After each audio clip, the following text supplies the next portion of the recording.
Welcome to The Culture. We rest at the pulse of the community, providing all things news, music, fashion, events, and everything that we talk about in between. It's a lifestyle. We are The Culture. Thank you for another edition of The Culture. At this point here in South Florida, we're looking at over 20,000 positive COVID-19 cases. And today we have an opportunity to be joined by Lisa Franklin, a young lady who has looked at COVID-19 in the face and is now on the other side of that pandemic or disease or whatever it is being termed as. So Lisa, thank you so much for joining the show today. Thank you for having me. I appreciate it. And you are one of the positive success stories of COVID-19. How did it all happen? It was actually really weird because we, as a family, had decided to quarantine about a day earlier than the schools.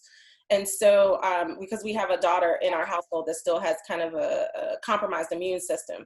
So the kids were all home for a day before the schools closed.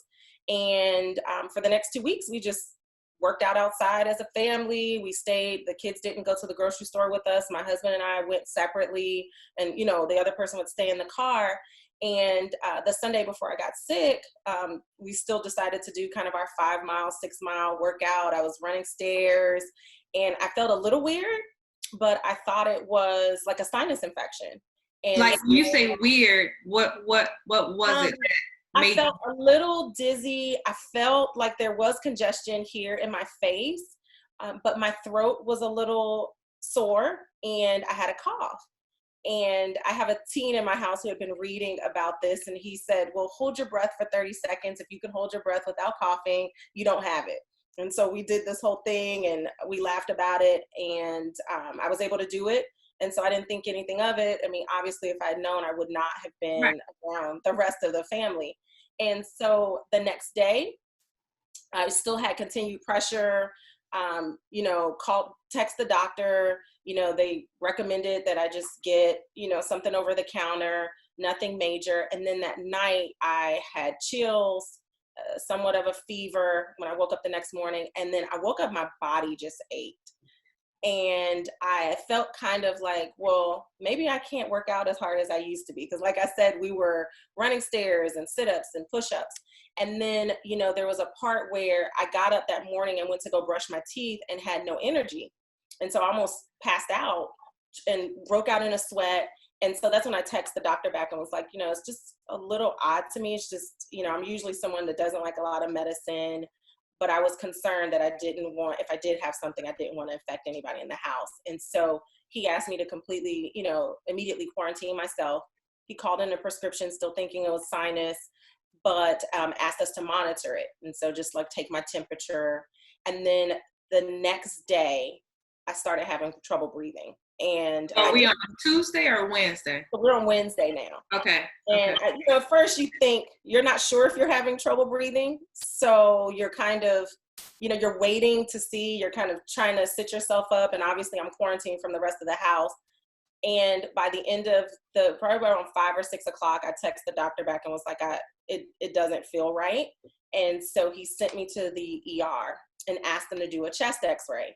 And still not thinking that I had COVID, because obviously and I went to an urgent care. So that's the difference. It wasn't the general ER.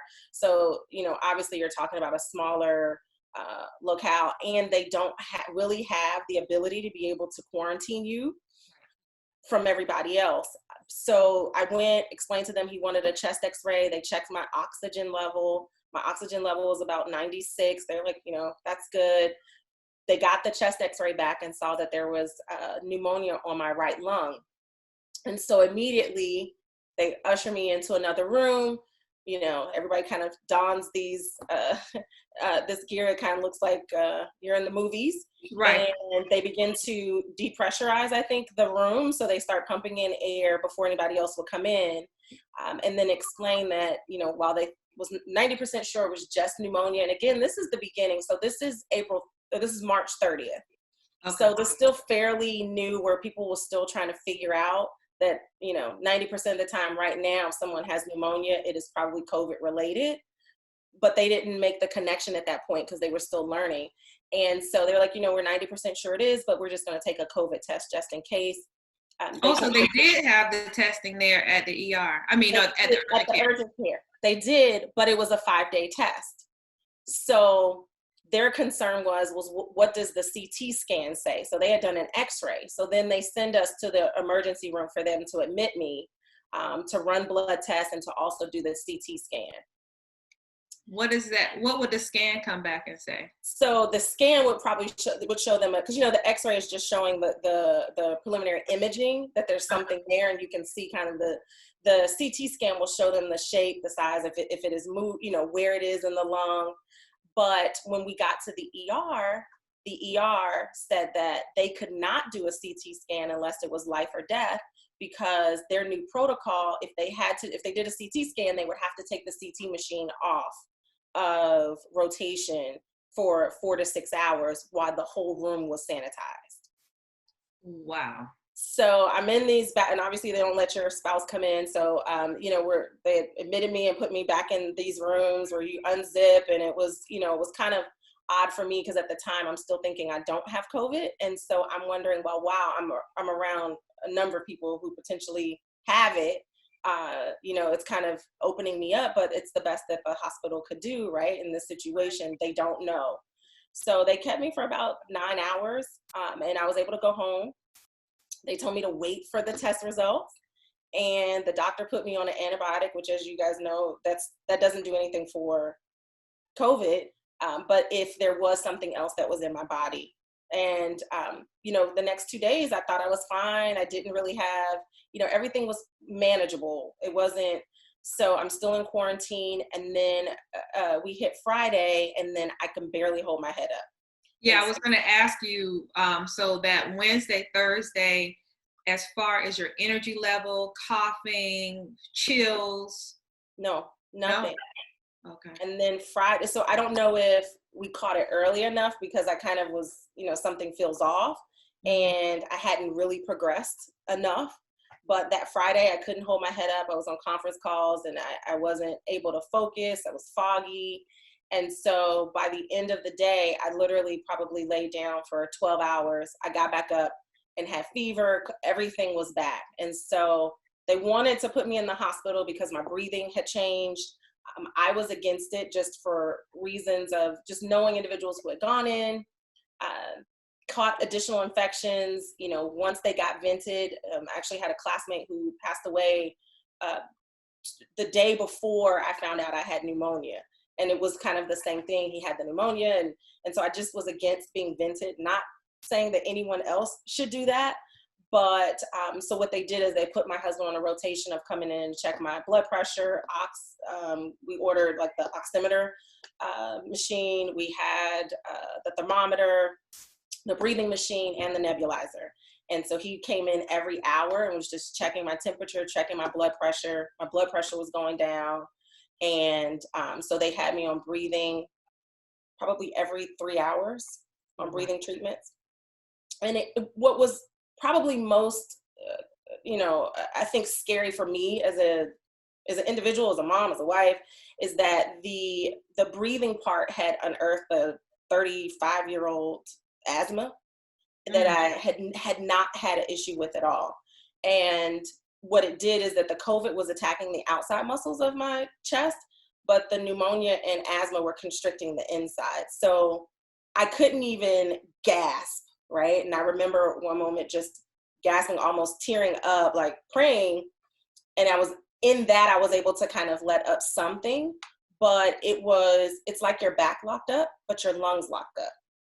And it's the worst feeling in the world. Like I can't even explain. You really think that you're at that moment where that this is probably going to be something that has you transition.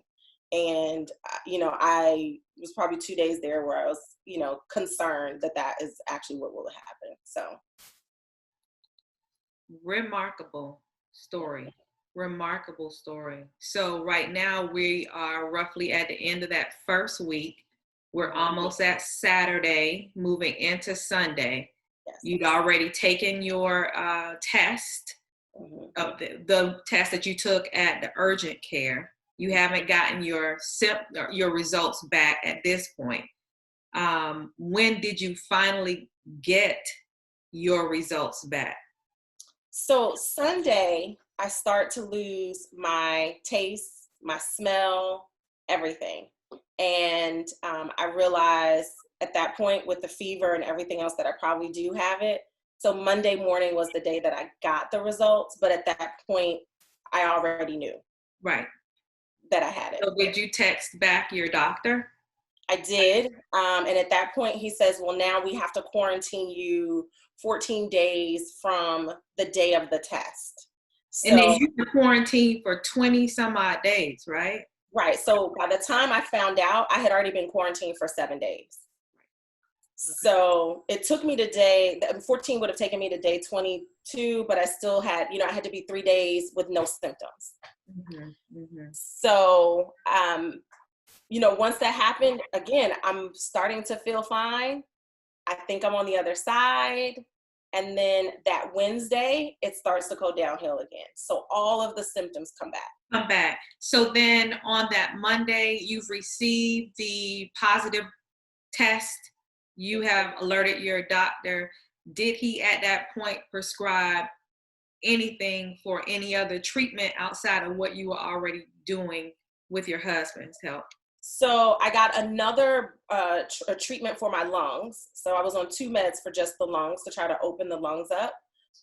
Obviously, I added a lot of homeopathic, holistic turmeric, was drinking turmeric and a number of other things to kind of slow down the inflammation, because that was seeming to kind of cut off my lungs and my breathing.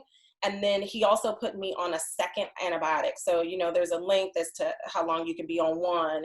And so when that ran out, I was picking up another antibiotic, but that was to combat what was in the lungs. So if it was, because obviously you can't tell if it's, what you're fighting. So they're prescribing to kind of counter a number of different things. Wow. Yeah. Wow. And so you started that medication on Monday immediately? I started it on Tuesday. So I started breathing on Monday. So I was doing 2 different meds for my lungs on Monday. And then Tuesday, I started the additional antibiotic. And then Wednesday, you felt better. Oh, no. Wednesday. When I started feeling worse. Yes. Right. Yeah. And did they tell you why because now you're on the medication, which should have made you feel better, and it's not working? No, because I don't think the medication helps with the virus. I feel like the virus has to take its course.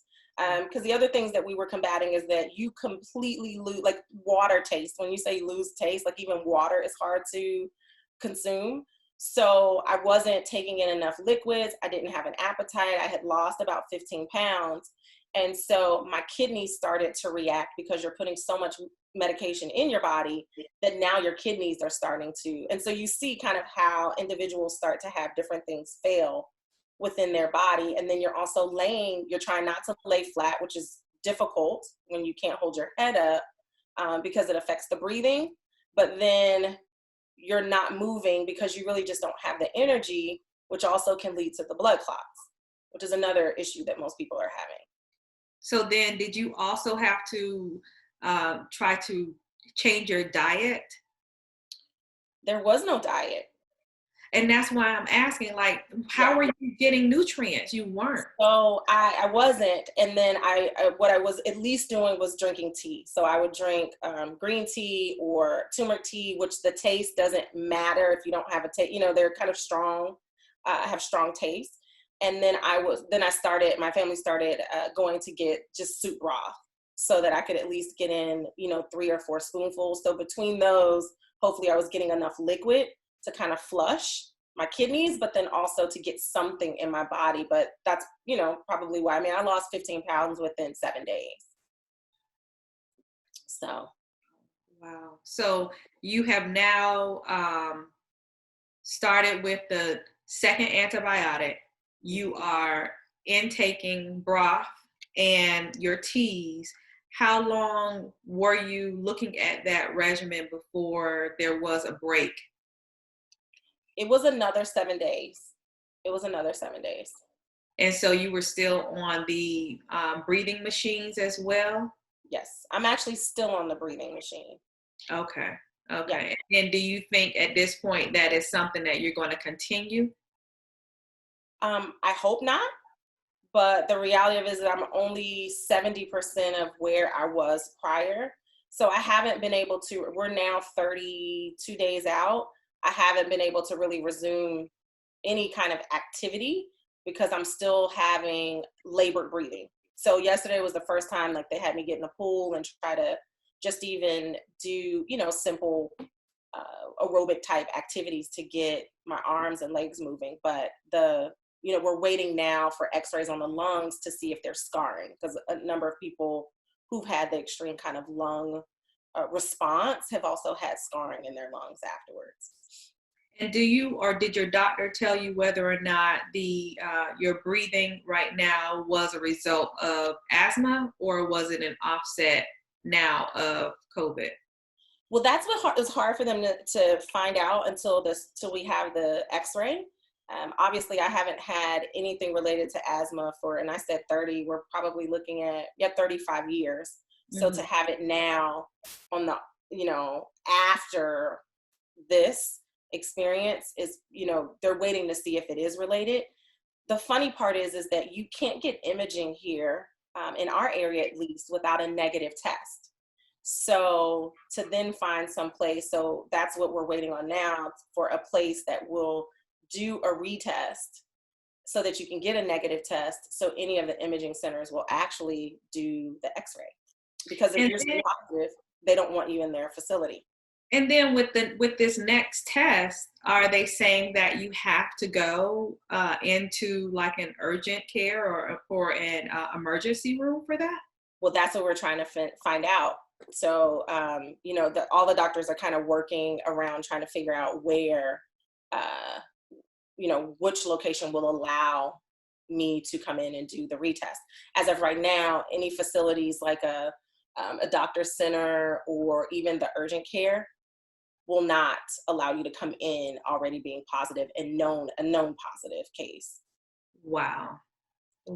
So there's a lot that still needs to be figured out from a health standpoint with the federal administration and even local government to try to assist.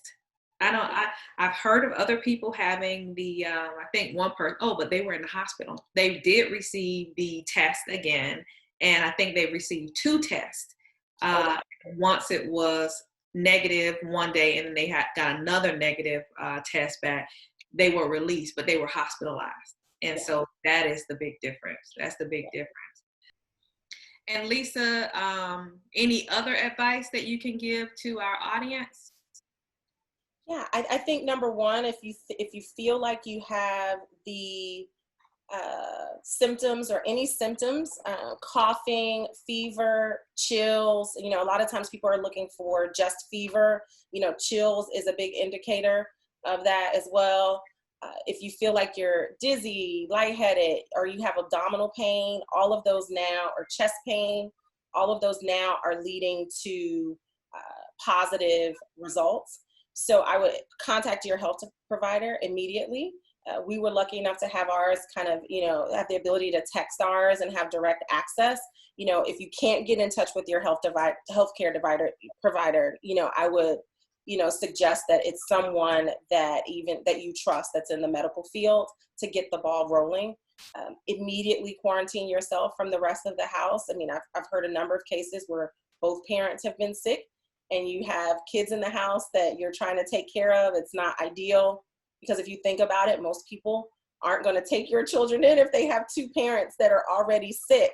They'll assume that they have it as well, especially since, I don't know if my kids were I just know that they were asymptomatic. I don't know whether or not they at some point had it. I just know that they don't now, right? And so they could have been carrying it and passed it to us. We don't know. The third thing I would say is balancing holistic and the medicine. Because, for me personally, the turmeric, the green tea, natural honey and all of that, lemon water were all super impactful for me kind of opening up my lungs and calming the inflammation that was happening in my body. And then the last piece would be moving, just keeping, that's the hard part, because you're laying down, you don't feel like moving. I went from doing, 20,000 steps a day and 6 miles to I was doing maybe 10 steps a day, just from the bed to the bathroom. And so the disease progressed during that time that I completely could not move. It just started to get worse, and my lungs started to lock up even more. And so I would say, even within your room or wherever you're quarantined, keep moving, arms up, trying to stretch out your lungs, and just continue to try to fight it with everything that you have, because that's the part. There's a natural, part of it where you're exhausted and you just want to lay down or rest from it, and you can't, because that's when you're seeing a lot of people seeing their, progression of the disease go in a negative direction, because either they are, to your point, in a hospital, or they're laying down, they're on a ventilator. You can't move much, but that's when the disease actually progresses, when you can't move and kind of work through it. Lisa, thank you so much for sharing your story. We appreciate everything that you have given to us, to our viewers. I am certain that someone is going to glean insight from your transparency, and we will definitely keep you in our prayers. We thank you. Thank you so much. Thank you for doing this.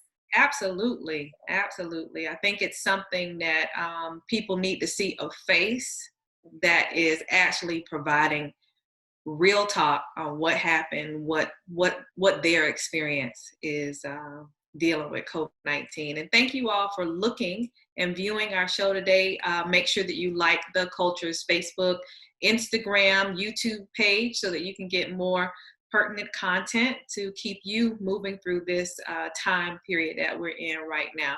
Thank you so much for joining us. We'll see you next time on The Culture. The Culture is produced and owned by Hip Rock Star Media and cannot be reproduced or broadcast without written consent by Jessica Garrett Modkins. All rights reserved 2020.